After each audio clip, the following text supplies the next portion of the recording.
All right, man. Excited to have everybody. Obviously, miss seeing you guys in person with it being a dead period. And hopefully, that'll get lifted up on June 1st. Be able to get you guys back in the building, be able to talk some ball in person. But I love these when it's the Q&As, and obviously you can ask specific questions kind of that pertains to your system or your technique or from an individual standpoint. So, we're definitely going to open it up. But I just want to start saying thank you. Obviously, my dad was a high school head coach growing up. So obviously, I know how hard you guys work, the multiple sports that you guys coach, the limited amount of time that you have with your players, but still developing those guys and getting ready to play on Friday nights and play competitive football and getting them ready for the college level. And so obviously, miss seeing you guys from a recruiting aspect. I recruit the bottom half of Mississippi, so pretty much Jackson South. And then I've got the southeast pocket of Louisiana from the North Shore down in New Orleans over to Lafayette. And then I got the 55 and 12 corridor up through Mississippi. So obviously, if some of you guys are there, we'll be in touch. I think obviously they're going to open this thing back up next fall. So we'll be able to get on the road and get back in person and seeing your kids in person. So I want to thank you for what you do, and then we'll open it up for questions. Got the first question here. Coach, in your three cloud, you have match rolls, pattern match, or just spot drop? Yeah, so our big thing, how we define it, so when we're playing three cloud as a four-man rush, then we'll work to pattern match it. Most of our three cloud principles, especially last year and going into this year, are 8 drops. And so from an 8 drop standpoint, which we'll talk about, we'll area it. So for us, and a lot of this is going to be dictated on, that week from a pattern standpoint. So we normally, based on the formation of what we're going to cloud. So for us, say we go a 66 calls, right, which is a 5 under 3 deep principle, right? We'll do this out of what we call a mint front, right, which is 2 4 eyes, right, a 0 nose. All right, so then for us, we like doing this out of our dime personnel. All right, so we'll have money corner, our star, which is our nickel. This is a dime DB. We do this in nickel as well, and that being the jack. And then we've got our Mac and what we call our Raptor. Then we got our strong safety, and we have our free safety. So for us, a lot of our 8 drops are combo call based on the formation. So there's 66 calls, as long as there's 2 open week, right? Then we'll play 6 cloud. So for us, 6 is meaning week rotation. Obviously, cloud means we're going to rotate week, right? But we're working the boundary corner as the curl flat wheel player, the boundary safety as the outside third piece, which now the money would now be the weak hook piece, which would now make the Raptor the middle hook piece. Mike would now be the strong hook piece. Star, curl flat wheel, corner, field third, and then now from the post standpoint.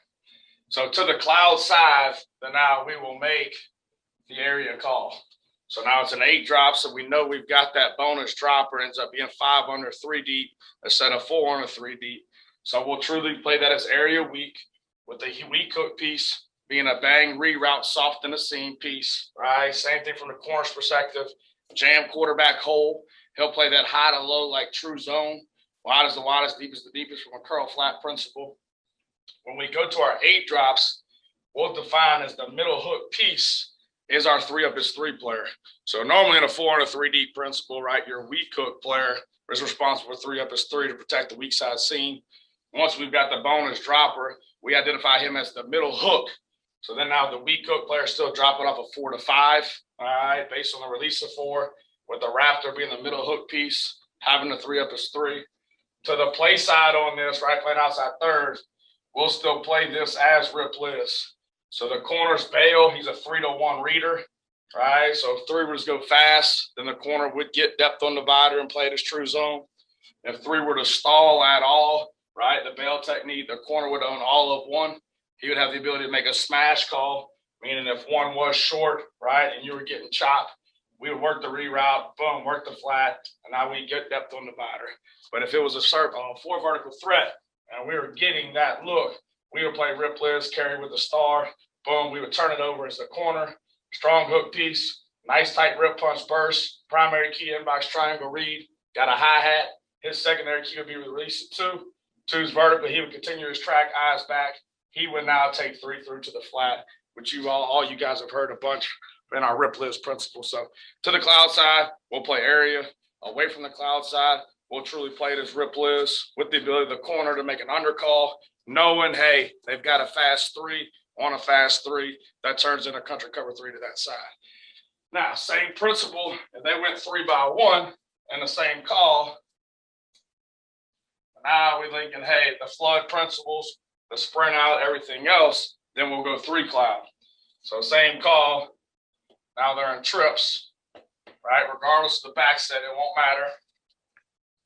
So then now for us, same thing up front. We'll play this from a 4-eye perspective. Our raptor now in a 3 by 1 will come down, be the end of the line. We'll have the Mac, money to his alignment, star to his alignment, corner. Still have the strong safety, still have the free safety in the boundary corner. So then now 3 by 1. So now we would play 3 cloud, right? So 3 in our defense is strong rotation. Cloud meaning, right, we're rotating the 3 cloud to the field. So now the strong safety would be the outside third defender. The free safety now would be the post defender, right? Corner now would be your curl flat wheel player, right? With the star being your strong hook, with the money being your middle hook.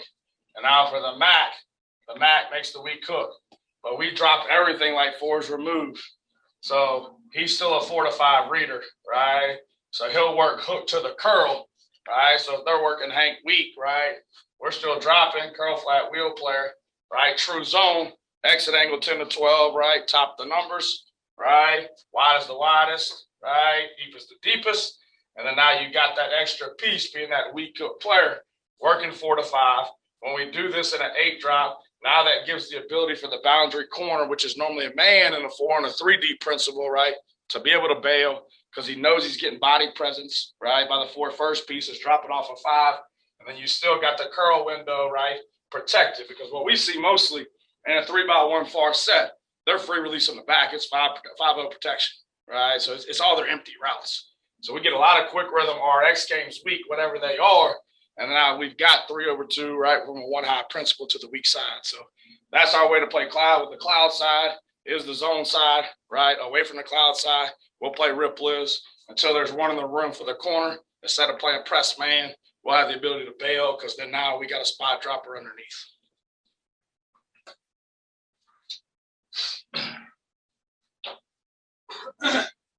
Question 2. Coach, what's your base adjustment versus fly motion, which I assume is rocket motion, relative to coverage and outside backer play? Yeah. I mean, I think obviously depending on what we're in, right, whether you're talking about from a 3-4 system or our nickel system, obviously we play, 90% nickel. So we'll talk about it out of nickel.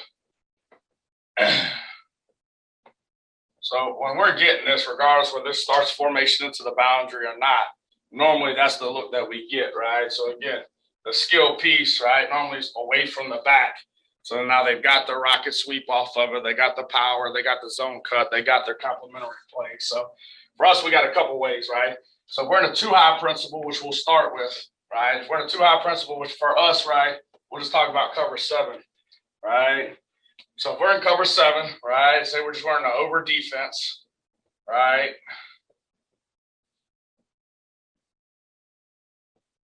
We call our backers our money and our max, same thing, Mike and the wheel, doesn't matter. But now when we get the rocket, right, and we're in split safety defense, we're talking about cover 7 right now. So this would be like a flex 7 bracket look for us, all right? We would super rotate this, meaning now the safety would come down. He's technically become the star, the outside piece of 2, right? And we would play stubby to this, which we'll get to in a minute, right? So now the free safety would roll over. He's now your 3-2 reader because they worked 2 trips on that, right? Working 3-2. And now the star would now squirm back. And now to the weak side, we would play this as cone based on this split, right? Same thing from the front mechanism. We'd always eliminate the A and the B away from the back, right? We'd have a 3 technique. If the back was offset to him, we'd be in a 7. So we'd boss the backers on this, right? Would be A. He'd be fitting off the 6 technique or the 7 technique on that with the back to you. But on a split safety standpoint, we would separate the safeties because we want to be able to have leverage, right? So if they do run the speed sweep and we're getting that, we could come have the edge setter right now, right? The backers would fast flow. Their read would be the back. You would bring them to it. And then we'd gain the safety late in the alley, working to make the backer right. And off of that, you still have the backside X doubled, right? Versus any play action standpoint, right? With the cone principle between the corner and obviously the star that became your boundary safety or your free safety. So too high, right? Work the super rotate. We feel like that obviously gets us ahead of the motion, right? To be able to box that thing back. Backers play the final formation being 3-by-1. They would have already been boss. All right, now, if it's a one high principle, right, let's start with a one high zone principle. So exact same formation. Right, just say, hey, say we call flex 6-bump Bronco, right? So for us, that's just weak rotation, right? Playing 4 on a 3 deep, right? So same thing from the front. This will be a tight right, over defense, same as, right? Star, corner, right? Weak rotation, away from the star, away from the passing strength, right? We'd have our MAC, money, 10-40 alignment, right? And then the strong safety would end up being the post.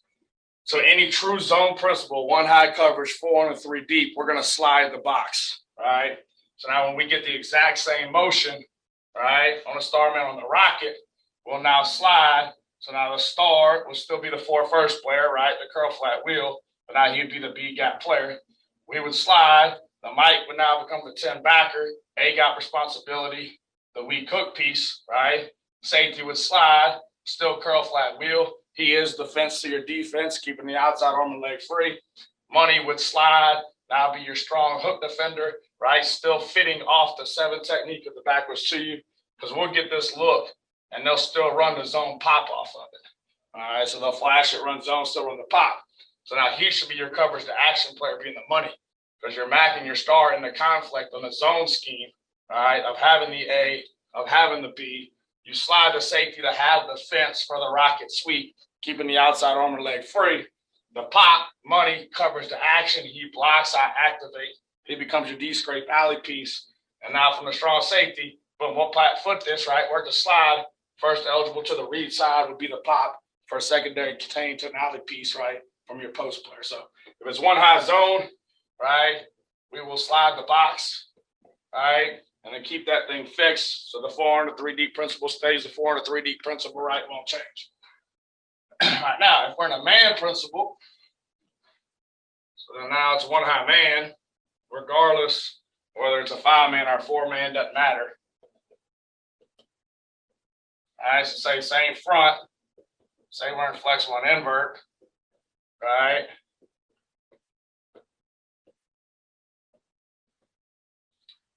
Now same thing over defense. We play a 6 or a 7 or a 9 based on the back location and the coverage. Right.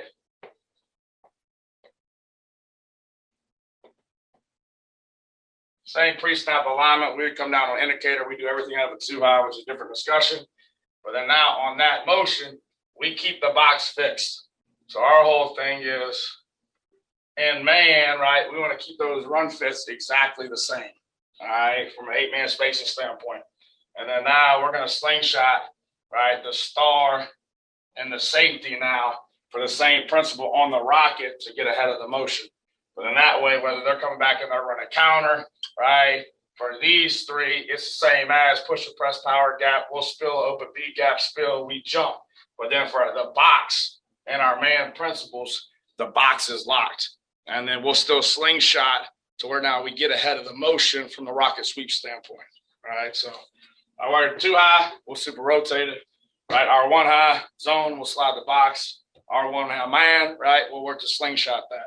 Now, obviously, going into a game, it's really based on what they do, right? So all I'm saying, I think you need to have the flexibility within your system, right? To where say, hey, you know, you're getting that same formation that we just talked about, and versus stationary, you know, 2-by-2 pitcher, you like playing 7 bracket, right? So you get their good guys doubled. But then now, hey, they show on tape from a tendency standpoint, hey, they're not a rocket team, right? That's eye candy for the backers to come back and run counter. So we'll have the ability to always tag stay to a call. If we tag stay to a call, that's talking to the star, talking to the nickel. So if his guys goes in motion, he's going to stay and play zone. So the stay call ends up being cover 6 versus star man motion. So then now, same call, say you had flex 7 bracket stay call, right? Stationary, right? We'd be playing racket, we'd be doubling here. To the weak side, we'd be playing Mac in the cut, we'd be boss, right? So our way to play 3 over 2, 4 over 3. And now star man goes in motion. Hey, he's going to stay. He'll be the outside. So now when they're coming back in the running counter, you got an edge to your defense, right? And set it, right? Instead of 7, now he'll be coming back and having to come out of the roof on it. So we'll have mechanisms, whether it's stay. The other one that we'll do, if you like to split safety, but want to be able to trap to the motion side, right? We'll have the ability to tag travel. So now same principle, same set, right? So now we go, hey, flag 7 bracket travel. So now we have the mechanism that, hey, tell the star to stay. Now we got the mechanism to tell the star to travel.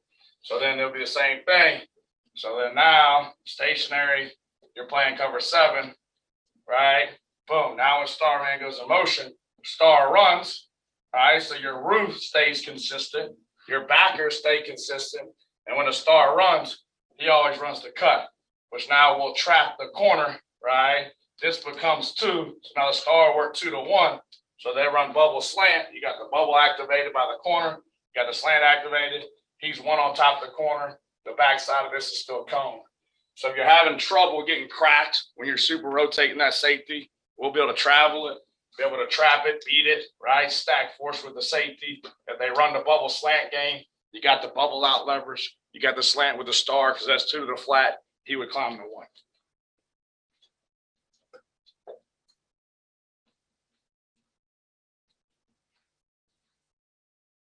Coach, how do you get your freshman linebackers to read their inbox triangle read, especially pertaining to the guards? We don't. No. I think that's I think the big thing to me for these young freshmen, especially in this defense where it's very multiple and 3-4 and nickel and dime, and you got a lot of different covers and a lot of different fronts, is the teaching progression. And so to me, to start it, these guys that come in here, right, especially in spring, like we got 2 young guys, right, that are 18, hadn't even been to prom yet, right, that were just with you guys that we've got in here. All right, so the first thing to me is from a teach progression or whatever the front and the coverage you're putting in, right? The number one thing is my alignment, right? And when we talk about on that, right, I'm going to get to your question, but I'm going to kind of teach you how we go through it with a freshman, right? Let's say there's a teaching alignment, right? We talk about 10 backer, 30 backer, 40 backer, 50 backer. You all know that, right? So there's teaching alignment, and then there's performance alignment. Right, based on, hey, a certain split, a backfield set, the play that's coming, hey, I'm the performance line, be able to execute my job a little better, right? So the first thing from an alignment standpoint, where do I line up? And then obviously the second one, to me with these freshmen, right, regardless of what we're putting in, whether it's a pressure, whether it's a front, whether it's a coverage, doesn't matter. All right, what's my assignment, right? And then obviously from a backer standpoint, right, I'm going to have a run responsibility, right? And then I'm going to have a pass responsibility, right? So again, the first thing, hey, where do I line up? Right, here's teacher versus performance. All right, what's my assignment? All right, I got a run responsibility, I got a pass responsibility. And then to me, the most important piece is what we're getting to. All right, who's my key? Right? And what we do is we have a primary key, right? And then we have a secondary key. All right, so again, we're trying to tell them, all right, hey, where do my eyes start? Right, boom, here's my vision key. All right, I get it. Boom, now where do my eyes snap, right? So they'll talk to you from an eye progression, right? We talk about scan, zoom, snap. So in the scan, I'm scanning the formation. I'm seeing the splits. I'm seeing the backfield level, the Y location, right? And that's really your scouting report, which comes up a lot more during the year, right? That you're telling them, hey, back in the Y, same side. Hey, back's deep is zone cut. All right, well, hey, it's one gap defense. Hey, tighten up. Hey, get ready to pressure gap, right? So in the scan, personnel, formation, split variation, right? And then backfield level, which we'll probably get to. And then with my zoom eyes, right, that's my primary key, right? So we'll get to what you're talking about from an inbox triangle read. But that primary key, what I try to tell those guys, it's like hunting. I'm looking through the scope, right? So see a little, see a lot, right? The old saying, right? So I zoom my primary key. And then once I get my primary key read with my zoom eyes, then now I snap to my secondary key. All right, so we'll get through it. But hey, say I'm bright light in the back, dim light in the guard pulls. Hey, we're in over defense, right? They had a sling. It's counter. Who's blocking the tackle? So then now my primary key inbox triangle. Now my secondary key is the what? Tackle. Now it's all based on the angle of the tackle. Hey, I'm the set and slip because he's low. Hey, I'm the back door because he's high. But I got to know who's blocking me, right? If it's a low hat read, and that's where my eyes will snap to. If it was a high hat read, then now, hey, what's my secondary key? We read releases early and the quarterback late and a zone principle. So I think it's very imperative early with these guys. That's all I try to focus on, those first three: alignment, assignment, key. Within my key, my primary key, and my secondary key.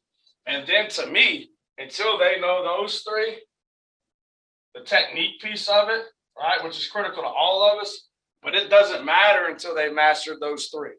Because if they can't get lined up, right, they don't know their run responsibility, they don't know their pass responsibility, and they don't know who to look at to get it, I don't care if he didn't take a false step or not, he's going to be in the wrong damn gap, right, or he's dropping the wrong direction. So to me, early with young guys, that's our focus: the alignment, the assignment, the key piece. And then once they master that, then we'll get to the technique piece, and then we'll get into our finishing aspect, right, with ball in the air, right, two hands, long arm rake, right, hook and swat, or a tackling progression.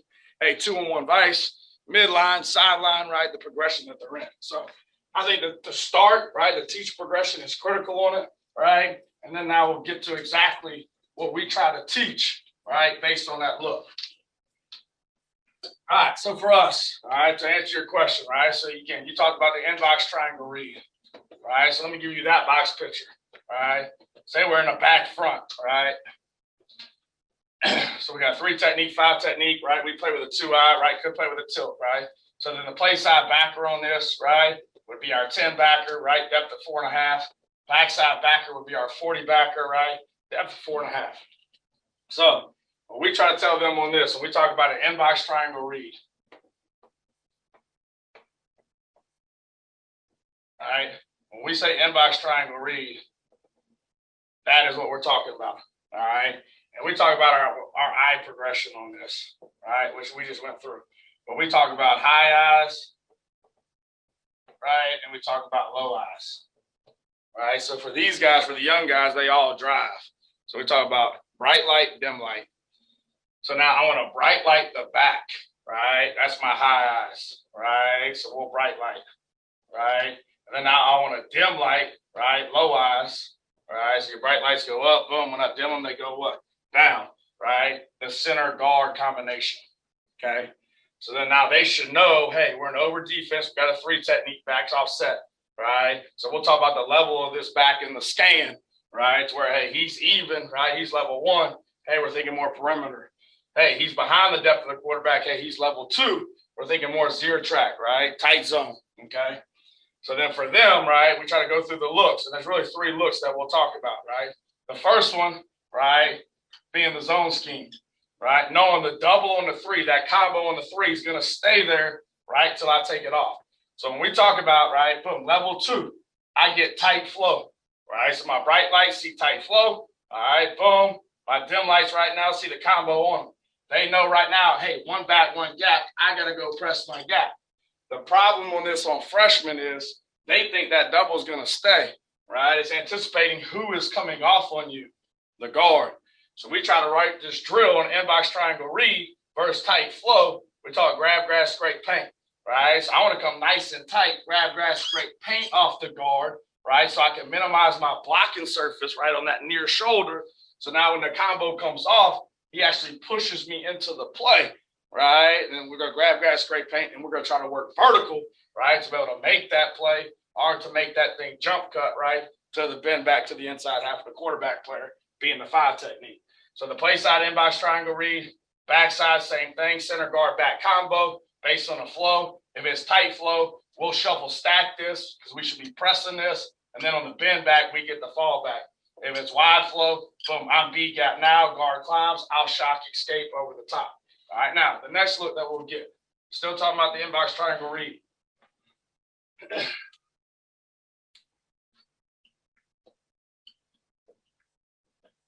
All right, so then now, all right, still in the over defense, all right, back front. The next thing we'll talk about, hey, because you're going to get the choke by the center, then you're going to get the pull by the guard. So now, hey, play side 10 backer, backside 40 backer, all right? So they already know, hey, inbox triangle read, same as, bright light, dim light, right? Boom, normally we'll get the open step on this, right, to be able to get to the hip, right? Nowhere to see it, guard pulls. So now, hey, primary key, we say pullers have preference, right? PHP, right? So now his eyes should immediately snap to his secondary key, right? And the power scheme on that, right? He knows, hey, in over defense, right? Boom, that tackle, right, is coming to my ass. He's going to secure the 2-eye from the slant. No 2-eye, right? Boom, he's working to me. I know in over defense, right, the 2-eye stays a 2-eye. So then the power gap becomes the B gap. So then this is when we talk about here, right? Boom, I'm going to work the downhill track to the power gap to flatten this angle. Now I'm going to set and I'm going to slip him. So I'm going to work over the top. So then now we get the spin, we get the jump over, we get the extra piece. Obviously, normally there's a C area player, right? When they're working the power on a 6 technique to be able to get it. But he knows right now, hey, choke, pull, right, over defense, I snap to what?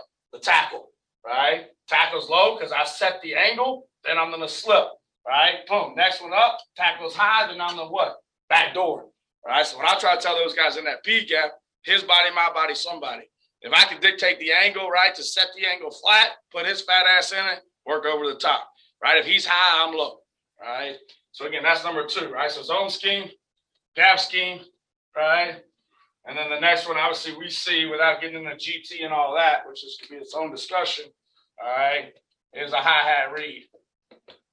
So now same thing, all right, we're in the back front. 10 backer, 40 backer, right?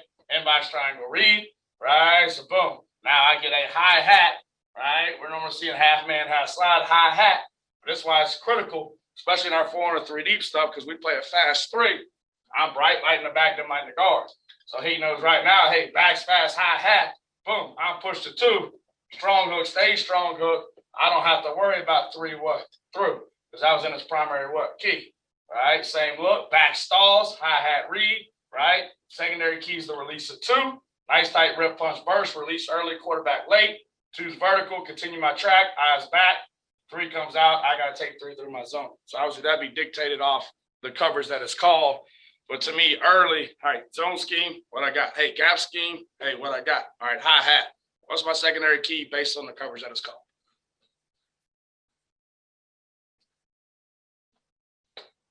Coach, what's your answer to condensed sets? Whether that be 3x1 and they're in a bunch, or if it's tight, both sides are 2x2, both sides are tight. Yeah, I mean, I think the big thing from a scouting standpoint going in is, all right, what are they trying to do out of it? You know, so we primarily see condensed splits, and we're getting mesh, we're getting railroad, you know, so a lot of people aren't creating the extra C gap, right, to be able to run the ball of that, normally slide or boot or anything like that. So how we handle it is we go into camp and we adjust out every call, right? So when we put it in that day, we're going to teach the players, hey, here's our 2-high principle, this is how we do it. Here's our 1-high principle, this is how we do it. But I'll be able to teach you all those through that. We've gotten to where we tag, right, reduce split, whether we will call dose, right? So again, dose is just reduced to both sides, right? So regardless of back set. So again, it's a 2x2 pitcher, right, tight to both sides. Our bunch, right, which now it's a 3x1 configuration, right? Whether that's a Y or not, it doesn't matter, right? And whether they're condensed on the weak side or not, it doesn't matter. But either one of those has the ability to get into our tight, close to the core, right, checks. So for us, like we'll use let's say we use drinks, right? So we'll go and we'll tag, hey, all right, say you got, hey, soda. Hey, say you got teacup, right? Say, hey, you got coffee, right? So for us, we'll tag, hey, say sodas cover 6, right? Say teacups cover 2, say coffees cover 7, right? We'll tag it into where say, hey, we go base down pressure, hey, steam check, right? Which is a fire zone for us. But when they get condensed, now we're trying to make area calls, right? We're trying to make safety calls. It's a disaster. Who's got the wheel? All that bullshit. So we'll go, hey, steam check soda, right? So then now they come up in that first pitcher, right? Hey, tight left, right? Call, right? And now we're coming down, right? And now we're truly playing cover 6, 4 on a 3 deep. area call to both sides, depth and dividers your corner, hook, close the middle of the field, right? Anytime we call the front. It's a true four-spoke rush. We've taken the pressure off. All right. So depending upon what they do, whether we want to close the middle of the field, right, and get the soda cover 6, 4 and a 3 deep, right, or right, they're more of a wheel principal team, right, flat threat, right. So we're saying concept. Hey, we could go flex 7 bracket, right? Is the call. Where it's all normal sets. We're playing flex 7 bracket, right? We put check teacup on the call. So then now, hey, they come out and the bunch set or the dose set, which we just talked about, either one. Now, hey, teacup. So then now we're truly playing cover 2. So then now we want to be able to protect it. Weak side vertical, flat, half player, right? Middle hook piece, which is the runner. Strong hook, curl flat, field half, right? Call the front, whatever you're in. Comes into a 4-spoke rush unless you want to obviously run your games up front.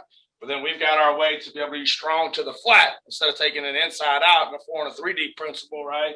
And now, hey, it's a 2-high principle, 5 under 2 deep, right? So we're trapping the flat with the corners. We're going to split the zone, having the half defender. And now when they're running all the rush, railroad, OTB bullshit, right?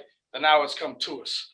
And then obviously for us, based on the down and distance, so I would say, hey, a 4 under 3 deep principle on base downs, a 5 under 2 deep principle on base downs, right? But then we get a lot of these like in third and medium. So now your issue is, all right, you go to 6, you go to 2. Yeah, that's great. The wheel's not going to get you, but they're going to get the first down, right? Unless you just play it perfect because there's a no cover zone still. So then now to me, that's when our 7 comes up, right? Our coffee. So then now, hey, they come out in a dose look, right? Which we get a lot on third and medium. And now, hey, we still want to be able to patch those patterns, right? That's our nickel, right? Backer, corner, free safety. So now we'll truly play 3 over 2. We'll play triangle, right? To the play side, hey, we'll play triangle with an alert bingo call, right? Which all bingo ends up meaning, hey, if 3's fast, this is going to turn into box, so to say, right? So now we're 4 over 3 based on the back. If the back were to stall, it would stay triangle. So then now whatever they're running, right, inverted smash, then now you're overplaying the double in and the double outs. So to me, we've carried that much more in the games on third and medium where we want to truly match it and take the no cover zone out, but you're still safe versus the wheel. You're walling the meshes. You got 3 over 2 for the double in or the double out breaking routes to truly be able to play triangle, first in, first out, second in or out. So to me, it's always been, I don't want to go through every damn coverage that we got, right? Now we're adjusting these out and hey, they run these 3 things out of this formation. So going into the game, hey, base downs, what do? Hey, here's the boot, here's this. All right, this is what we want to be in, cover 6. All right, or hey, we want to be in cover 2. Hey, third and medium, it's where normally you're calling man patterns, low hole, high hole, right, to take it away. But now you got the mesh, you got the wheel, you got pick principles. Hey, let's get to our 7. Let's go triangle, right, with a triangle to a bingo principle, and then we can match the patterns but still have the leverage. So we've gotten more into where we're tagging, right, to our normal calls, a reduced split, right, check. And then now everybody's on the same page. Once we're in it for the down, right? And then I think your kids could play the plays better because instead of working every call you got out of it, you got some simple things about take away what they do best based on the down and distance.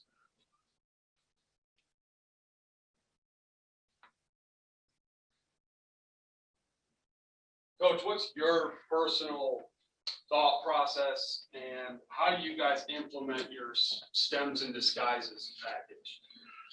Yeah, I think the big thing to me, I've always been a big fan of stem and disguises everywhere I've been because I think, in the off season, just like you guys do, like you're going through self-scout and you're going through your package and like, all right, man, how can I maximize my package? And we start coming up with all these great ideas and, hey, this coverage is great. Hey, this front's great. Hey, this pressure is great. But then you're trying to figure out, all right, when can we work it? We already got a lot of good things that are our bread and butter that, that we kind of lay our head on. But then these things are good alternatives. Where to me it was always, I thought stems and disguises allow you to maximize your package with minimizing your teaching. Meaning for us, like from a disguise standpoint, just let's start in a secondary and say, hey, For us, we like to show pressure disguises. I think that's the big piece to me now in the RPO world that we live in is like, who's the movement key, right? Who's the trigger player for the quarterback, for him to decide, hey, boom, this is a pull and a throw, and how can we dictate that, or like a lot of times for certain offenses, hey, you bring corner cat, right? Well, now they do what? They check that route, right, to an out, to a hitch, to an out, right, whatever it is. But that backside glance has been eliminated because they don't feel like they have time. So now you've dictated certain things based off of looks. So to me, all right, let's use colors, all right? So, hey, colors are going to be our pressure disguises, right? So to me, silver, right? So you have one, the ability to show pressure strong, right? White, right? You want to have the ability to show pressure weak, right? Maroon, right? You want to be able to show pressure up the middle. We're a cross dog team at times, so you want to have the flexibility to be able to do that, right? Orange, right? To where if you're attacking a certain thing, whether it being, hey, I'm going to come from the Y, I'm going to come to the side of the back, I'm going to come away from the back, and I want to try to dictate the protection, right? Orange would be opposite, right? So again, if you had a strong side pressure called, right, orange would be white, right? If you had a boundary pressure called, right, orange would be silver. But you couldn't tag that going into it because you're trying to attack the back and you don't know where the back is, right? So again, orange would just be opposite of where we're coming from. And then one of me that a lot of people don't use, right, is neon, right? So neon would be, hey, you want to be seen, right? So then now, hey, I'm going to show strong pressure. Guess what? I'm going to run it. So to me, and I always like doing this when you live in a disguised life and you're moving guys a lot, I always call neon early in the game. So now they're showing field pressure and they bring field pressure. So then now the next time, which we'll go through this, you call silver. Well, you just showed that and you did what? You brought it. So then now from a protection standpoint and the quarterback, they got to honor it. So then now you're coming right back, hey, and you're going silver, boundary cat, right? Well, now they're going to slide to the field or they're going to pull throw right now, right? And now you're playing trap to the field with boundary pressure for the run game. So I think it's imperative to have that. But to me, when you just strictly talk about basing a pre-snap, pre-indicator pressure look, to me, this is all you need when you're talking about pressures, right? Silver, have the ability to show strong. White, have the ability to show weak, right? Maroon, have the ability to show coming up the middle. Orange, showing opposite of your pressure. That's for use when you're tagging to the back, away from the back, open side, tight end, right? And then neon, showing your pressure and running it. So to me, how you implement this and make it very easy, right? So say, hey, it's day one, right? And say you're putting in a field strike principle, right? So like, all right, let's just say same formation, so we'll keep the same. Say you're coming NFL teams, whatever, doesn't matter, right? Say you're coming Falcons, right? So it's a field strike principle, right? So you're getting 4 and a 3 deep, right? But you're going to send the slot, right? So we're just slanting there, right? Over becomes under, right? Same as 4 first, weak hook, strong hook, coming out rip list, bail third, closing the middle of the field post, right? So you're putting that in day one, right? Well, then when you put that in, put in with all your rules, right? So it's 2 by 2, right? Boom, it's star go, all right? Boom, it's 3 by 1, right? And they're open, all right? Well, now we're checking back or go, all right? Whatever it is, all right? Well, now, hey, guys, today, right, we're putting in our disguise with it, right? We're putting in silver, right? So what do we do in silver? Hey, we pre-snap indicators show what? Falcons. So then now with your time, you don't have to have a disguise period. Why? You just installed the pressure. All right. So then now whoever would go in Falcons begins the string. So this is what we talked about. All right. So hey, same set. It's a 2 by 2 set. All right. You've got Falcons called. Right. You're saying, hey, this is field left. Right. So here's your front. There's the star. All right. So all we try to say, and I think the big piece of this, obviously, when you're game planning people, right, is the indicator. Right. We're big on an indicator tape and indicator page in the scouting report. Right. What's the move indicator? Right. Hands of the quarterback, foot of the quarterback, head of the center. Right. So a move indicator and a snap indicator. All right. But again, so on the move indicator, right, the star is going to start the string. So he's going to show, hey, like I'm coming Falcons. Well, there's 3 guys that's always tagged into the string, in my opinion. right? So the trigger, right, the guy that's going to start it, as he starts it, boom, now he's going to pull the strong safety down. When the strong safety comes down, now he's going to pull the free safety over. So the big thing to me is, and y'all probably have guys too, they'll stem in the skies, the nickel will, but there's nobody over the top of them. So they know ain't nobody replace them. They're not even going to honor it. So the big thing to me on their disguises, right, of them understanding, right, who's involved in the string, right? But you just put this pressure in. So, hey, whoever is the trigger, whoever's the blitzer is going to show, whoever's the cover is going to come down, right? Work this two-step disguise, free safety. All we're trying to show is middle of the field rotation, right? And then now you're coming right back, right? So, boom, you go silver, boom, whatever, 5 cut. Now you're coming out, you're playing cut to the field for the RPO game. He's over the top. Hey, you're going silver. Now you're coming boomer, right? You're running your boundary pressure, playing 7 bracket to the field, whatever it is. But you've already put that in. Hey, silver is what? Falcons, or whatever your field pressure is that day, with the trigger being the same guy that would blitz if you called it. So then that day, right, you ain't got to spend an hour going over disguises because you already taught the pressure. So then now you're just teaching the string, right? If the star's the blitzer, boom, he's the trigger, strong safety's replacer, free safety slides with him. Hey, if it's 3 by 1, all right, well, how does that change? We just showed you on 3 by 1. What's it convert to? Back or go. So now when it goes 3 by 1, right, boom, the same principle. You've got silver called, right, corner, star, backer, strong safety, free safety, corner. There's our backer. So now who's the string? Whoever will be the blitzer. Who is it now? The backer. Who's the replacer? Strong safety. Boom, who comes with him? Free safety.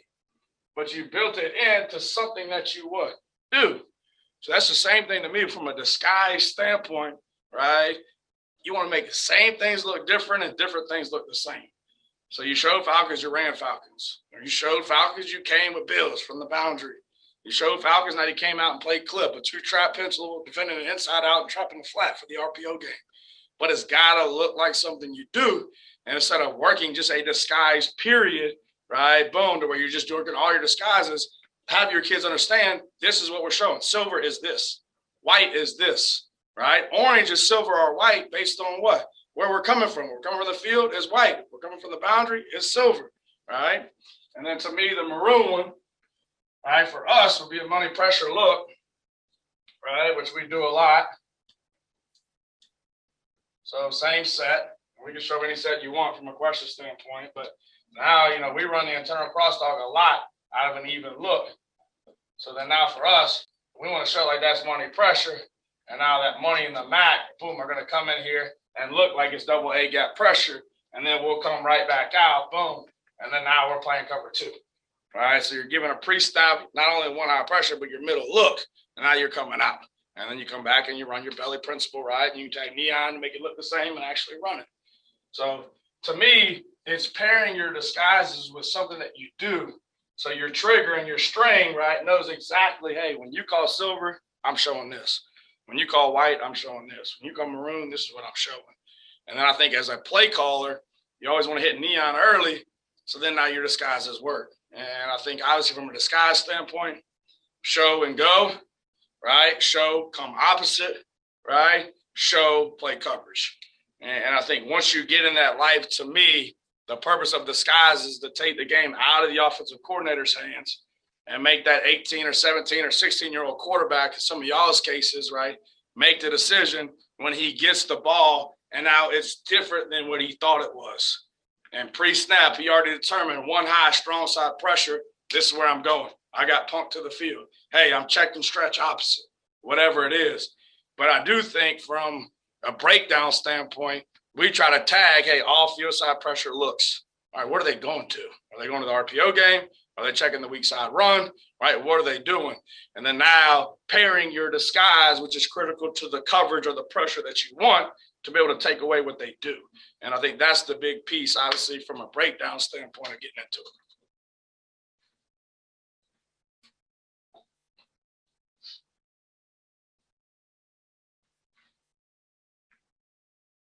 Coach, how do you teach tackling? What's your guy?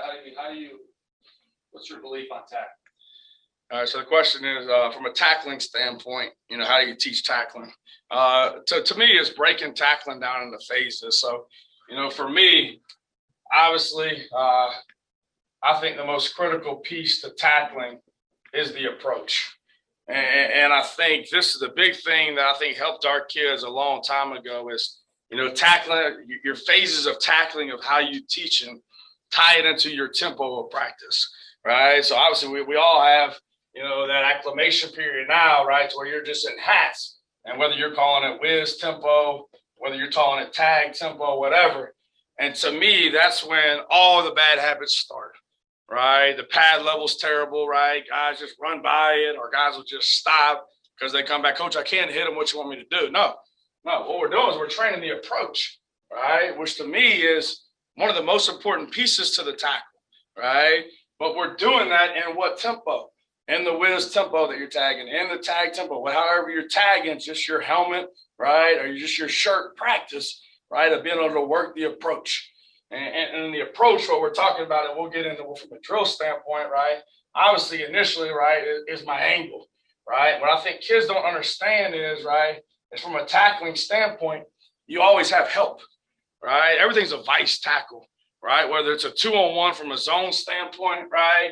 And whether you're getting the check down, right, by the back, the OTB, and you got a strong hook and you got a weak hook, right? And now we're working that 2-on-1 together, right? Or the ball's broke on a perimeter, right? And it's outside, right? The numbers. So then now my non-moving bracket, right? My sideline, all right? And then whoever this piece is, the inside out piece, they still don't realize that's 2-on-1, right? You got a vice in football, right? On the ball carrier, right? And you got to play to your help and understand where is my help based on the coverage we're in and where the ball is, right? Or once the ball breaks outside of it, it's the non-moving bracket. It is the sideline, right? So I think, right, understanding, the approach, critical teaching, right, and the whiz and the tag tempo period, right? Number one is them understanding the angle, right, of working to press the hip, right? Where is their help? So they know, is this a left foot, left shoulder tackle? Is this a right foot, right shoulder tackle? It's going to end up being a 2-on-1 tackle, right?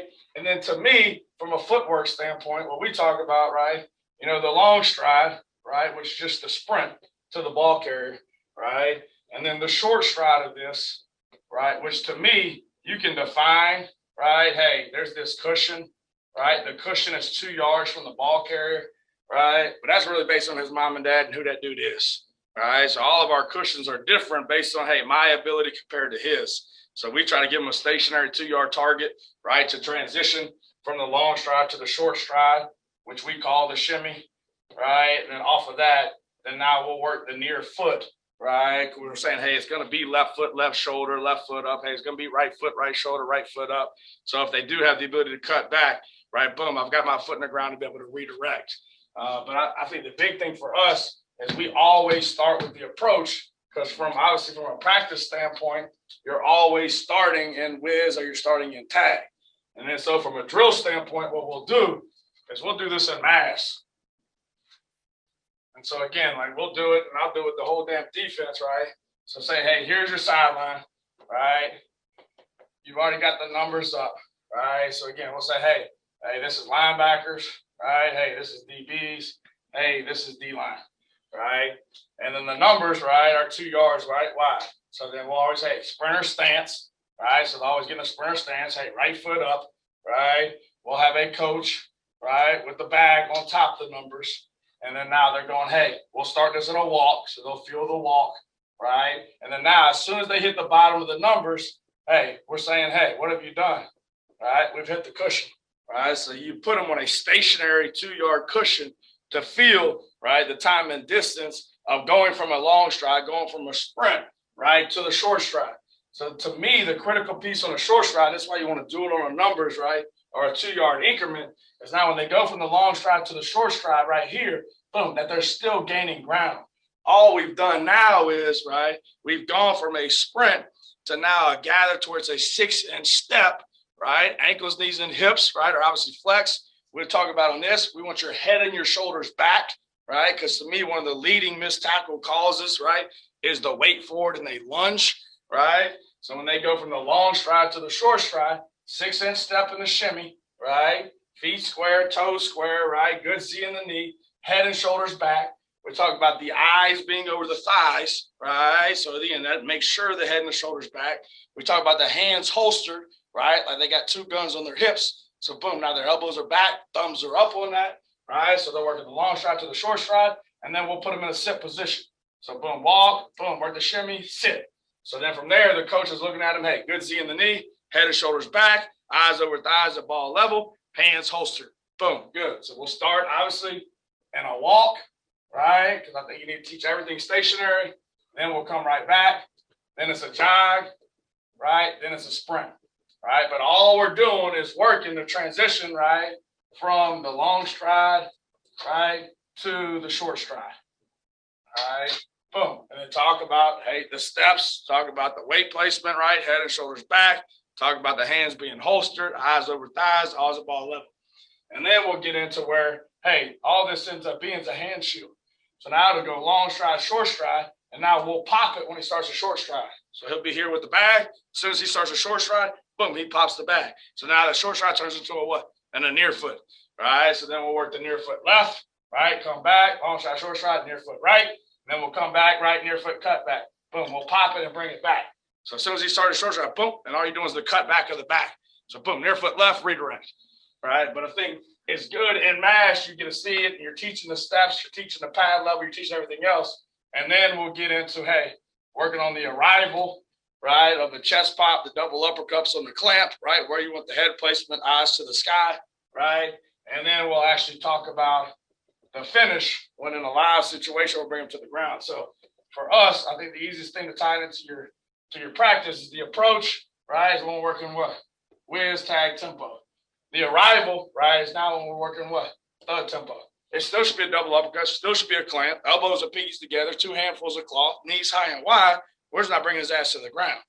And then now I got the finish to where now that is what?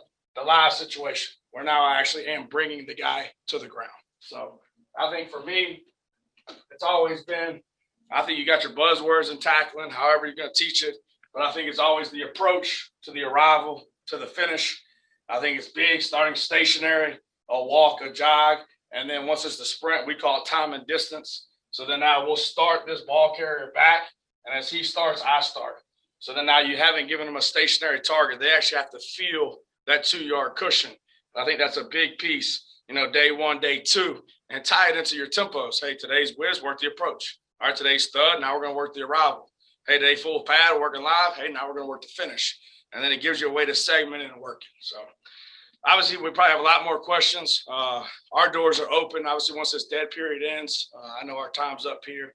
I got some good speakers ahead. So appreciate everything you guys do. And obviously, you can get in touch with me. My email is pgolding@ia.ua.edu.